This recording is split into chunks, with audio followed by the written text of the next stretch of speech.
Si ratu, silakan nikmati apelnya. Dipeganglah apel sama pisau. Waktu mereka mau potong, Yusuf disuruh keluar. Begitu Yusuf keluar, Allah bilang dalam Al-Quran, faqatta'na aydiyahun. Perempuan-perempuan ini sudah bingung, mana tangan, mana apel. Mereka potong tangan mereka. Saking tampannya ya.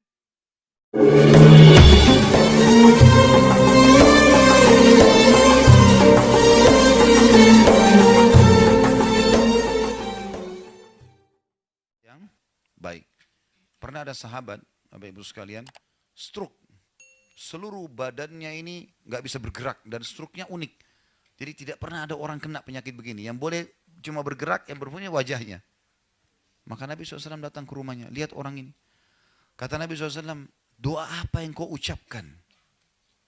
Jadi Nabi tanya doanya, bukan dosa apa yang kau buat, ditanya. Karena orang ini orang saleh. Kok bisa datang gini? Dia bilang, ya Rasulullah, saya mengatakan, ya Allah, kalau seandainya ada hukuman yang akan menimpa saya di akhirat, percepatlah di dunia. Kata Nabi SAW, subhanallah, maha suci Allah. Kenapa kau minta sesuatu yang kau tidak mampu? Kenapa tidak bilang, Rabbana atina fid dunya hasanah, wa fil akhirati hasanah, wa qina adzabannar. Minta keselamatan dunia, keselamatan akhirat. Untuk apa minta azab didatangkan? Ya Allah terima. Ya. Ada orang begitu, anaknya sakit. Ya Allah, daripada anak saya saja yang sakit. Ini kebodohan ini. Ya Allah, jaga kesehatan saya, sembuhin anak saya. Nah itu yang benar. Orang tuanya mati, kenapa dia mati? Kenapa bukan saya? Loh, kok aneh ini? Ya. Jadi harusnya kita ucapin yang baik kan.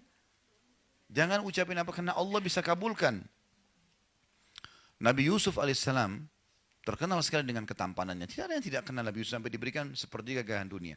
Saking tampannya, ibunya sendiri ajak dia berzina. Ibu angkatnya. Ratu Mesir. Juga masih muda dan terkenal dengan kecantikannya. Dipanggil Yusuf ke dalam kamar, ditutup pintu. Hai Yusuf, hai talak. Lakukan apa saja yang kau mau. Digoda-godain dengan segala macam fitnahnya. Yusuf lari-lari. Nggak mau. Ya, iya.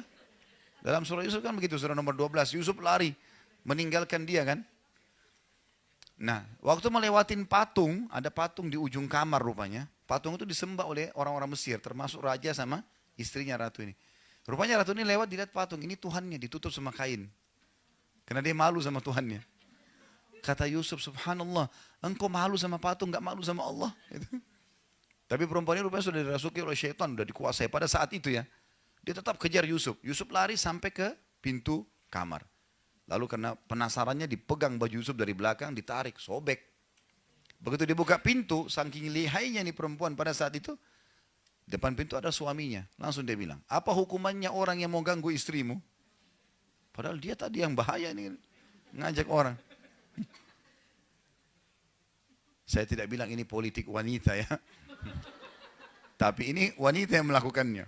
Makanya Allah bilang, inna kaidakunna azim. Perempuan kalau mau sesuatu, dia pakai cara supaya bisa dapat.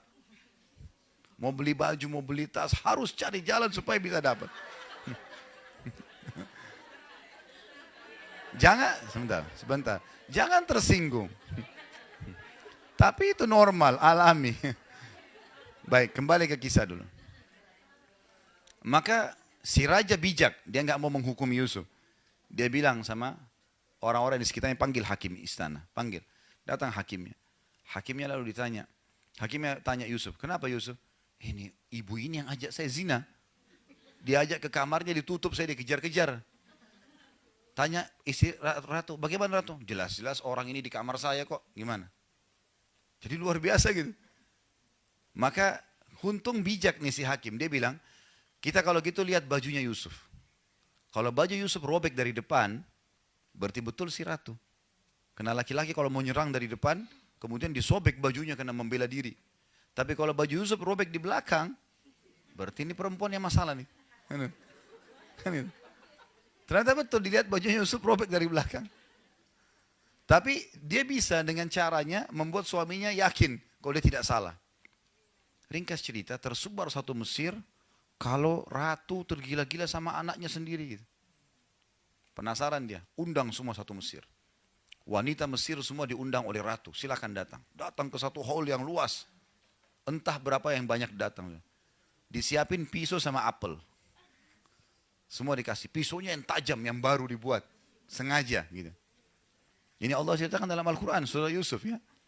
Begitu mereka sudah siap semua, lalu kata si ratu, silakan nikmati apelnya. Dipeganglah apel sama pisau. Waktu mereka mau potong, Yusuf disuruh keluar. Begitu Yusuf keluar, Allah bilang dalam Al-Quran, faqatta'na aydiyahun. Perempuan-perempuan ini sudah bingung, mana tangan, mana apel.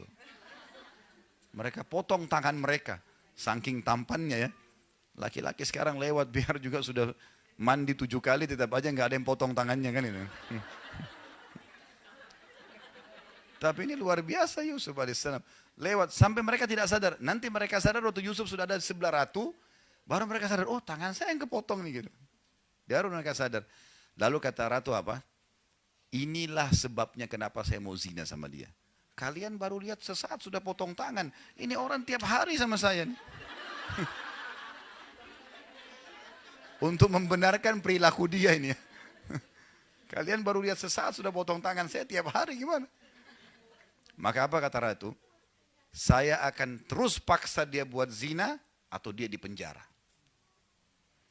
Yusuf alaihissalam langsung berdoa waktu itu. Apa kata Yusuf? Ya Allah, penjara lebih aku sukai daripada apa yang mereka ajak. Daripada zina, penjara saja ya Allah. Jadi doa Nabi Yusuf apa? Minta masuk penjara. Di penjara Yusuf alaihissalam sekian tahun. Bertahun-tahun, tidak ada kisah Yusuf sudah habis ceritanya. Ya, sama mungkin kalau orang tanda kutip, tentu Yusuf tidak berbuat jahat ya. Tapi kalau orang berbuat jahat kemudian masuk penjara, orang sudah lupain kisahnya, sedikit yang genang gitu. Yusuf alaihissalam kedatangan Jibril, lalu Yusuf tanya, hai Jibril, kenapa Allah biarin saya lama di penjara? Kenapa nggak dikeluarin? Saya kan tidak salah. Kata Jibril, Tuhanmu menjawab, hai Yusuf, karena kau sendiri yang minta penjara. Karena kamu yang minta penjara. Kalau kau minta keselamatan, Allah kasih kau keselamatan. Kau kan bilang, penjara lebih saya suka ya Allah. Nah, makanya jangan ucapin doa yang tidak benar. Berdiri di cermin, kenapa saya jelek ya? Untuk apa bilang dirinya jelek? Kenapa saya gendut ya? Ya. Apalah. Sudahlah, ini juga yang kita lihat di cermin, ini ciptaan Allah. Kita bahkan tidak bisa menciptakan rambut kita sehelai. Syukurilah gitu kan. Jalani, perbaiki, usahakan maksimal. Jadi yang dimaksud, kata Nabi SAW, was'alullah al-afiyah, mintalah keselamatan, mintalah kebaikan, jangan minta keburukan. Sudah saya kasih contohnya tadi. Ya, dia selalu minta kebaikan, kesembuhan, keberkahan, panjang umur, rezeki yang luas, minta semua yang baik-baik. Ya. Dan jangan pernah ucapkan, cukuplah ya Allah. Udah. Tamak dengan rahmat Allah bagus itu. Ya, boleh. Dan saya sudah pernah bilang, kita kalau lagi sehat minta ditambah kesehatan, itu lebih besar pahalanya dibandingkan kalau sudah sakit minta kesembuhan. Kita lagi kaya minta ditambah kekayaan lebih baik daripada sudah bangkrut baru minta dikeluarkan dari masalah. Walaupun dua-dua ibadah. Ya, jadi makanya kita tidak boleh berhenti berdoa. Jangan, oh saya lagi sehat, makanan ada, rumah bagus, gak usah berdoa. Keliru. Bahkan kata Nabi SAW, kenali Tuhanmu pada saat kau lagi lapang, dia akan mengenalimu pada saat kau lagi susah, sempit. Jadi kalau mau diijabah doanya lagi sakit parah, lagi bangkrut, lagi ada masalah berat, justru pada saat kita lagi sehat dan lapang itu sering berdoa. Itu rahasianya, tersambung ke sana nanti.